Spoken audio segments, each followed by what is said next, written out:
membuat pengumuman sebentar tadi bahawa 1 Ramadan akan disambut pada hari Sabtu ini, dan insya-Allah kita sama-sama berpuasa pada hari Sabtu. Dan 3 panelis yang kita undang khas pada malam ini untuk membincangkan tajuk Marhaban Ya Ramadan. Saya perkenalkan dari kiri, yang paling hampir dengan saya, tidak asing lagi, yang berbahagia Ustaz Badlisyah Alauddin dari Jabatan Agama Islam Pahang. Assalamualaikum Ustaz. Waalaikumsalam warahmatullahi wabarakatuh. Apa khabar? Alhamdulillah. Bagaimana azam nak sambut Ramadan tahun ini? Cukup puasa insya-Allah. Insya-Allah cukup puasa. Dan semestinya panel kita yang kedua di tengah-tengah sana, beliau ialah yang berbahagia Dr. Zulkifli Muhammad Al-Bakri, seorang penulis, dan beliau juga merupakan ahli panel kajian syariah dan akidah Jabatan Kemajuan Islam Malaysia. Terima kasih Doktor kerana sudi memenuhi undangan pada malam ini. Dan panelis kita pada yang ketiga pada malam ini iaitu Profesor Madya Dr. Sharifah Hayati binti Said Ismail, pensyarah Akademi Pengajian Islam Universiti Malaya Kuala Lumpur. Assalamualaikum Prof. Waalaikumsalam warahmatullahi wabarakatuh. Sehat Prof? Baik, alhamdulillah. Alhamdulillah. Baiklah, muslimin dan muslimat yang dirahmati Allah sekalian, warga forum juga menjunjung kasih atas keberangkatan Tuanku Seri Paduka Baginda Yang di-Pertuan Agong dan Seri Paduka Baginda Raja Permaisuri Agong serta kaum kerabat diraja yang telah mencemar duli hadir sama-sama menjayakan Forum Perdana Ehwal Islam Diraja pada malam ini sempena dengan sambutan bulan Ramadan 1433 Hijri bersamaan 2012 Masihi. Baiklah, memulakan perbincangan forum, pentas forum kita pada malam ini, saya nak mula dengan panel kita yang pertama. Ustaz Badlisyah sudah tentu. Baik, tajuk kita Ustaz, Marhaban Ya Ramadan. Istilah marhaban ini biasa kalau kita bila time Maulidur Rasul, banyaklah orang buat marhaban kan. Ataupun ketika anak lahir nak cukur jambu, ramai orang buat marhaban. Tapi ini nak sambut Ramadan pun ada marhaban juga ke Ustaz? Baik. Assalamualaikum warahmatullahi wabarakatuh. Waalaikumsalam. Hadirin hadirat muslimin muslimat yang dirahmati Allah. Bila sebut kalimat marhaban atau orang Arab panggil marhaba, secara kebiasaannya orang Arab apabila dia bertemu atau menggunakan sesuatu yang menyenangkan hati dia, dia akan sebut marhaba. Kalau kita telefon orang Arab, dia tak jawab macam kita alu, tak, dia angkat telefon marhaba, mana dia suka sangatlah dengan kita itu.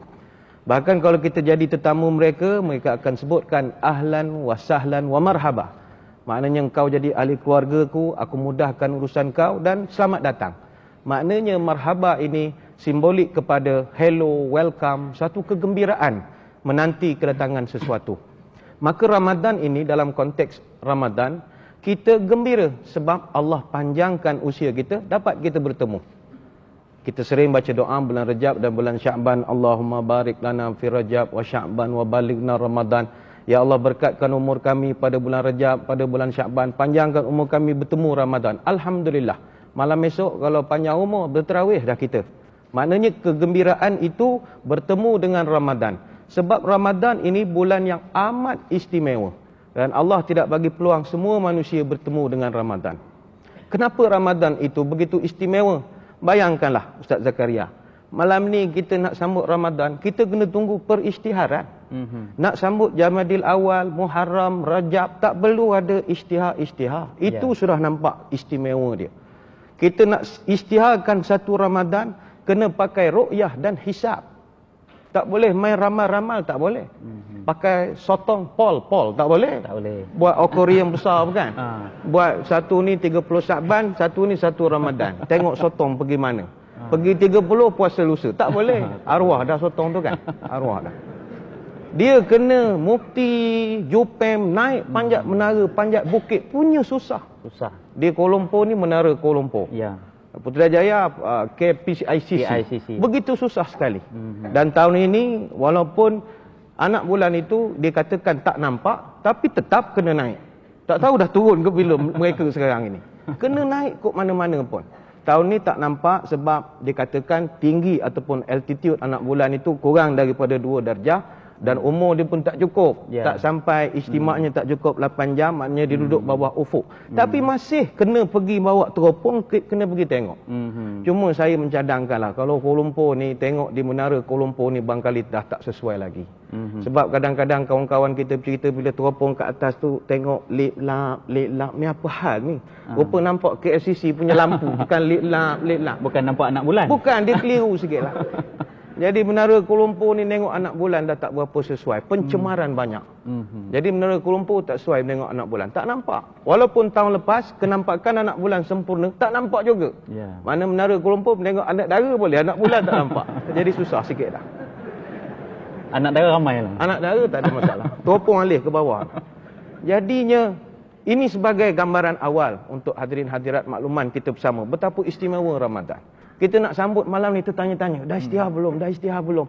Keterujaan itu ada berbanding dengan bulan-bulan yang lain. Itu sebablah Nabi pernah mengungkapkan, lau ta'lamu ummati ma fi Ramadan latamannau an takuna sanah kulluha Ramadan. Kalaulah umat aku dia tahu apa yang sebenarnya ada dalam Ramadan, nescaya mereka akan berharap supaya tiap-tiap hari itu adalah Ramadan. Masalahnya kalau kita tahu. Ya. Namun sayang kerana kita tak tahu, kita merasakan Ramadan itu satu beban yang akan kita tempuh mulai minggu hadapan. Selamat maju jaya lah kepada semua. Wallahu a'lam. Baik. Terima kasih pada Ustaz Balisha. Maksudnya Ustaz marhaban ni ialah ucapan selamat datang. Ya. Artinya kita nak menzahirkan rasa kegembiraan kita, keseronokan kita dengan ketibaan bulan yang penuh dengan berkat.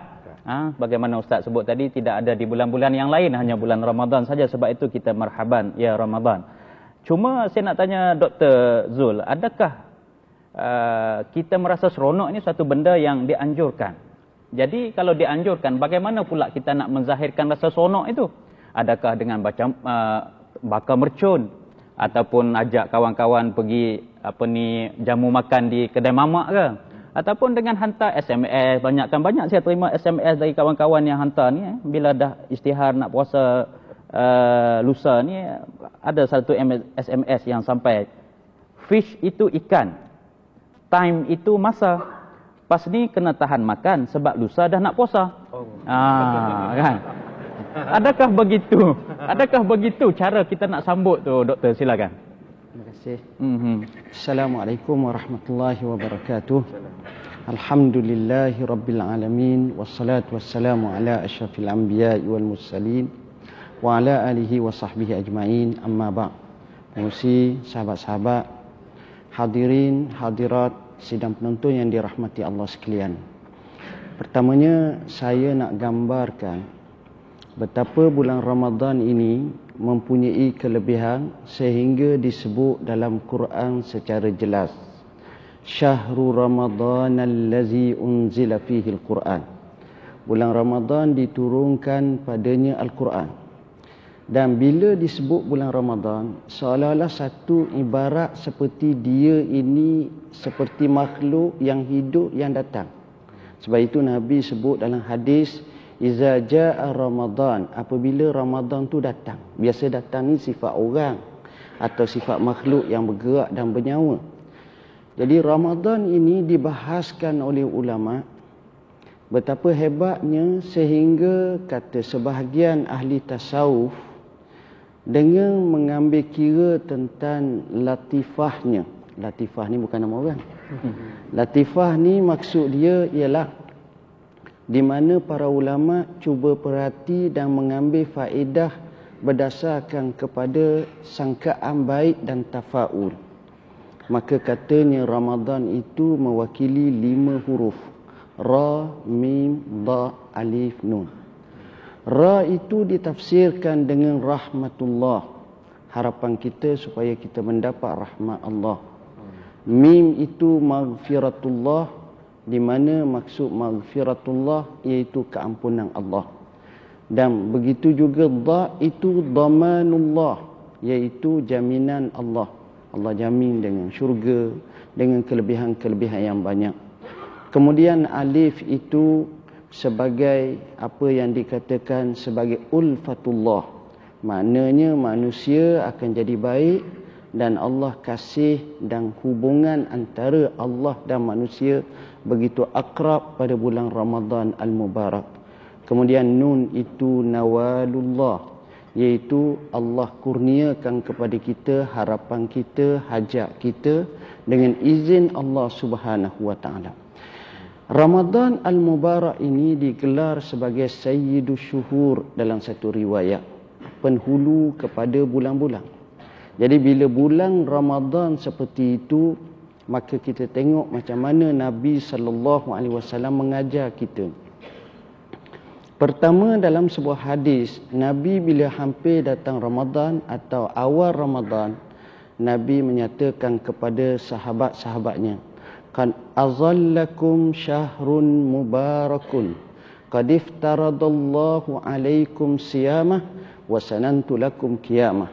Sesungguhnya telah berlabuh kepada kamu bulan yang diberkati Allah. Allah fardukan ke atas kamu puasa dan aku mensunatkan kepada kamu berqiyam pada malam tersebut. Nas ini menunjukkan Nabi menggambarkan Ramadan sebagai bulan berkat, mengajar kita supaya kita mengambil manfaat dan mengambil faedah pada bulan tersebut. Bila Nabi sebut macam itu, dalam riwayat yang lain, Nabi nak ajar kita supaya kita gembira dengan bulan Ramadan. Kerana itulah antara perkara yang sepatutnya kita nak gembira dengan Ramadan ini. Yang pertama, datangnya Ramadan kita berdoa kepada Allah. Nas hadis menyebut bagaimana Nabi SAW bila tengok awal anak bulan, Nabi berdoa kepada Allah. Kemudian kita juga mengharapkan ini membawa kepada kebaikan, keberkatan kepada hidup kita. Yang kedua, kita sesama kita bertahniah. Dan hal ini berlaku dalam masyarakat Arab. Biasanya kalau awal Ramadan, masyarakat Arab saling tahniah antara satu sama lain. Begitu juga hendaklah kita berazam untuk sama-sama melakukan perkara yang baik, beristiqamah dalam menunaikan segala tanggungan wajib dan juga sunat. Wallahu a'lam. Baik. Terima kasih pada Dr. Zulkifli. Kita faham bahawa kita dianjur supaya kita menzahirkan rasa kegembiraan, rasa kebahagiaan kita dengan ketibaan bulan Ramadan ini berdasarkan kepada anjuran yang disebut oleh Nabi SAW dengan pelbagai kelebihan dan juga ganjaran yang disediakan oleh Allah Subhanahu wa taala.